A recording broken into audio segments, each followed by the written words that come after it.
আমার মা কতগুলি পিঠা বানিয়েছে সারারাত্র ভরে খুব সুন্দর করে। নমস্কার, আমি সঙ্গীতা। শুভ মকর সংক্রান্তির শুভেচ্ছা জানালাম তোমাদেরকে। আমার সকাল সকাল উঠে কামগুলো কমপ্লিট করেছি, তারপরে আমার দাঁত ব্রাশ করা কমপ্লিট করে নিয়েছি। আজকে 6:30টার মধ্যেই স্নান করে এসে পড়েছি, তার জন্য খুব ঠান্ডা লেগেছিল, অল্প দাঁড়িয়েছিলাম। তারপরে ঠাকুরটা দেওয়া কমপ্লিট করে নিয়েছি খুব সুন্দর করে।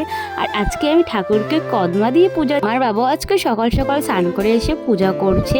আমাদের মকর সংক্রান্তির দিন এই পূজাটা করা হয়। এই পূজাটার নাম কি অবশ্যই কমেন্ট করে জানাবো তো। আর আমার মা এখানে হলো মালপোয়া বানাবে, তার জন্য সব ব্যাটারটা রেডি করছে।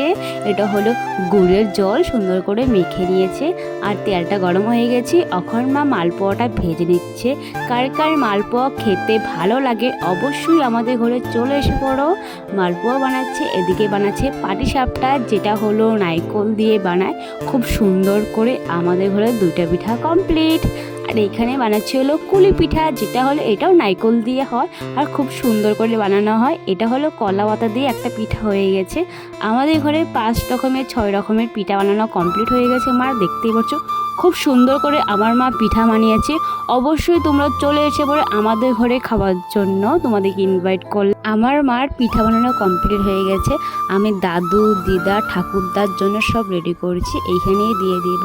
আমার ঠাকুরদা, দিদা কেউ পৃথিবীতে নেই, তার জন্য ওনাদের জন্য আমি নিয়ে যাচ্ছি। প্রত্যেক বছর এরকম পিঠা বানিয়ে আমি ছাদের উপরে দিয়ে আসি, জানি ওনারা খেয়ে নিবে।